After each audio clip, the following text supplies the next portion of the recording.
Всем дня доброго весеннего. Предполагаю, что многие, путешествуя по шоссе Таллин-Пярну-Рига, останавливались на этой большой парковке, которая находится недалеко от города Пярну. Останавливались с целью передохнуть или прогуляться по одной из самых красивых троп Эстонии Рана-Metsa-Tolkuse, или посмотреть самую высокую дюну Эстонии. Вероятно, многие побывавшие здесь задавались таким вопросом, что это за камень и что за табличка здесь раньше находилась. Табличка эта связана с событиями летней войны в эстонской историографии.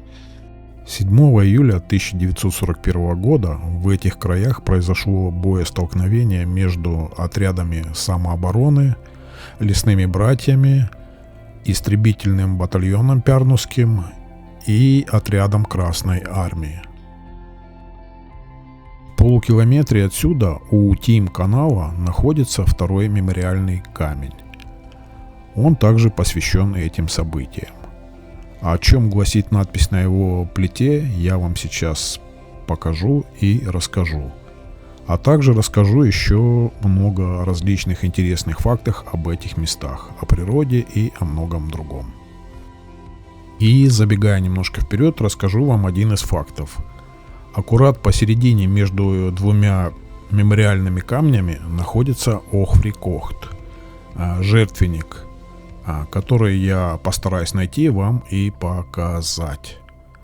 Вот такие интересные повороты делает история.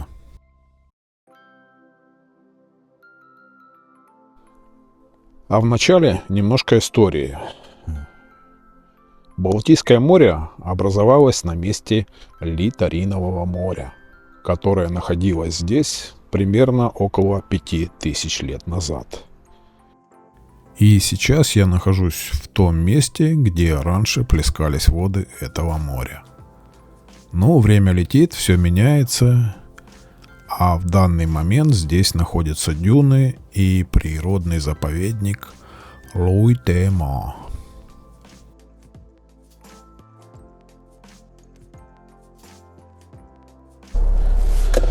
С погодой мне, увы, не повезло. Когда я уезжал, было так более-менее нормально, слегка солнечно. Сейчас кругом туман, очень сильная влажность и холодно до жути.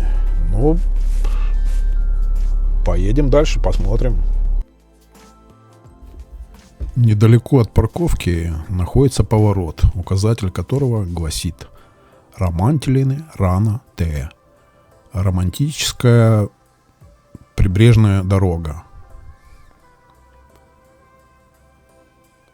И где-то здесь недалеко находится второй памятный камень.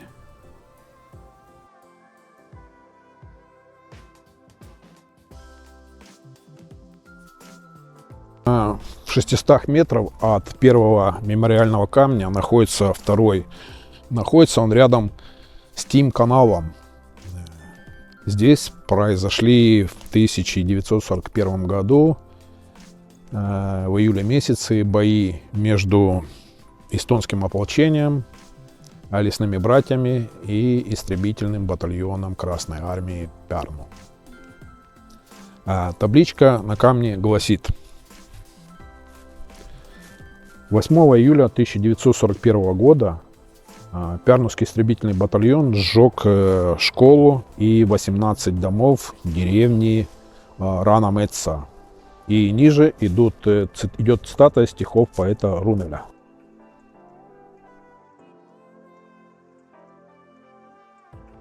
Тот самый Тим-канал, где происходили бои. Хроника событий была такова.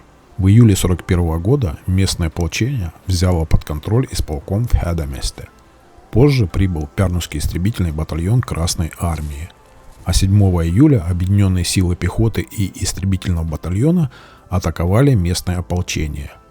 Их с помощью 2 легких танков оттеснили к Тим-каналу, где они снова заняли позиции. 8 июля истребительный батальон сжег 14 хуторов и здание школы в Рана-Метса, а также церковь в Исте.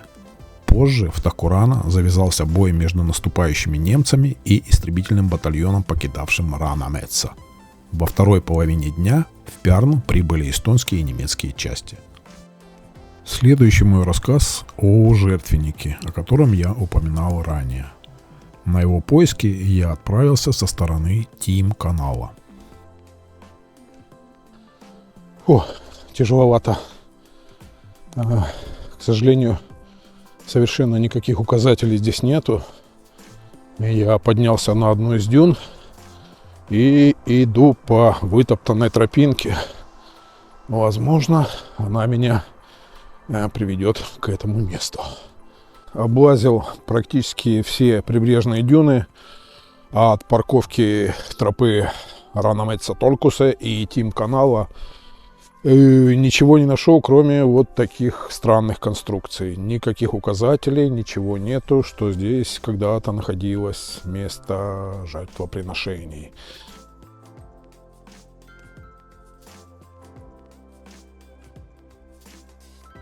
Мои старания увенчались успехом. Нашел я это место. Находится оно на вершине дюны, очень высоко. И то, что выдает это место, это вот огромнейшее количество ленточек повязанных. Здесь люди давали клятвы богам и приносили дары. По воспоминаниям Амалии Кингсеп из деревни Ранамеца, которая находится здесь рядом, это было прекрасное место, где давали клятвы, куда приходили советоваться и проводить вместе праздники. Возможно, ранее на этом холме была построена небольшая часовня. Здесь были найдены старинные монеты, битый кирпич, осколки стекла, подковы. А я двигаюсь дальше, к тропе Ранамеца-Толкусе, где я расскажу вам о тропе, дюне, корабле викингов и даже о самолетах, а также несколько легенд, историй, связанных с этими местами, о которых мало кто знает. У побережья бывшего Литаринового моря, которое проходило как раз в этих местах, под слоем торфа, по легенде, покоятся остатки древнего корабля викингов. Правда это или нет, судить трудно, но об этом свидетельствует рассказ на информационном стенде и старое упоминание в картотеке топонимов Эстонского института языка.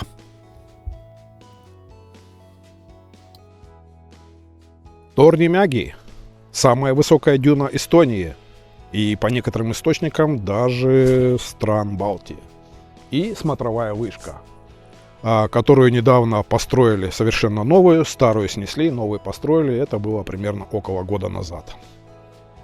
Также обновили все дорожки, и все кругом здесь сейчас новое, красивое, удобное и чистое. По истории или легенде, не знаю, как правильно назвать, в одном из источников я нашел, что свое название это место получило с царских времен, когда царские геодезисты проводили здесь исследования и на вершине этой дюны соорудили что-то наподобие башни. И с тех пор пошло это название Торнимяги. Если я правильно переведу с эстонского, по-моему, это будет как раз-таки гора башни, башенная гора. Говорят, что в хорошую погоду сверху башни можно увидеть остров Кихну. Это не совсем так. Его можно увидеть в хорошую погоду, но только при помощи бинокля или дальнобойной камеры. Я как-то снимал это видео. Я взял старую камеру дальнобойную с собой, попробую еще раз, если не будет тумана. А вообще-то вначале вы видите остров Сорго, который находится немножко ближе к этому месту. Он расположен от этой башни до острова ровно, если не ошибаюсь, 20-21 километр. А потом уже остров Кихну. Вот так.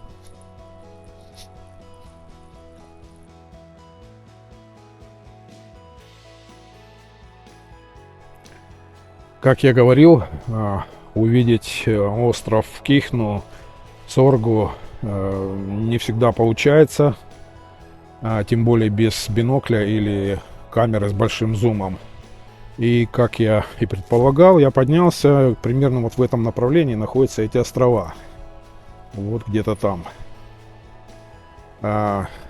Сильный туман, в том числе над морем, поэтому маловероятно, что там что-то можно увидеть.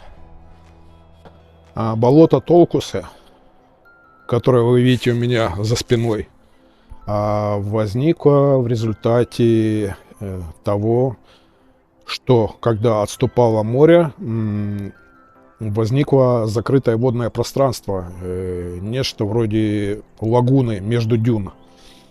И в процессе понижения уровня воды оно было изолировано.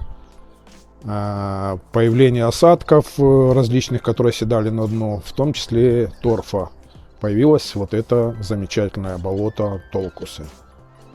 На данный момент в самой его старой части наслоение торфа почти 5 метров.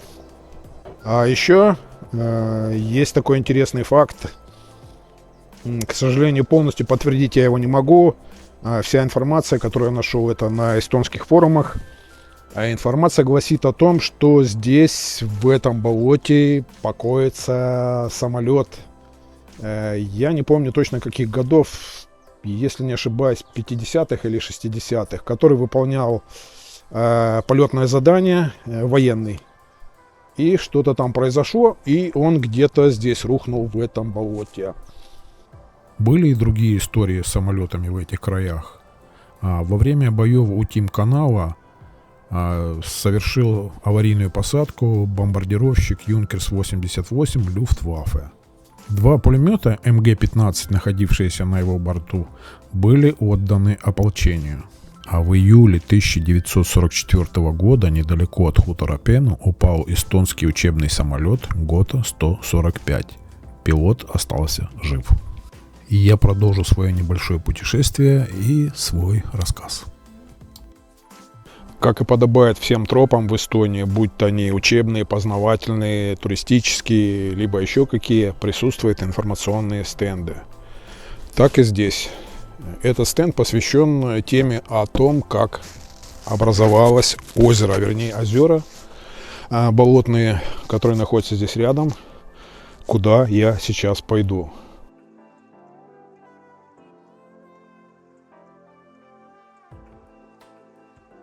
Как и подобает подобному месту, наше место имеет свою историю. И посвящена она тому, как появилось болотное растение Убалехт-Вахта.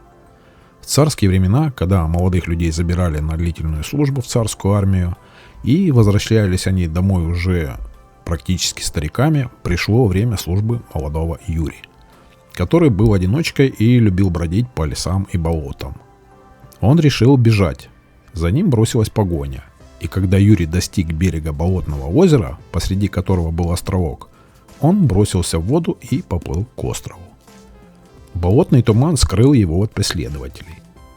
Там, на дереве, он встретил дух желаний и узнал, что туман – дело его рук.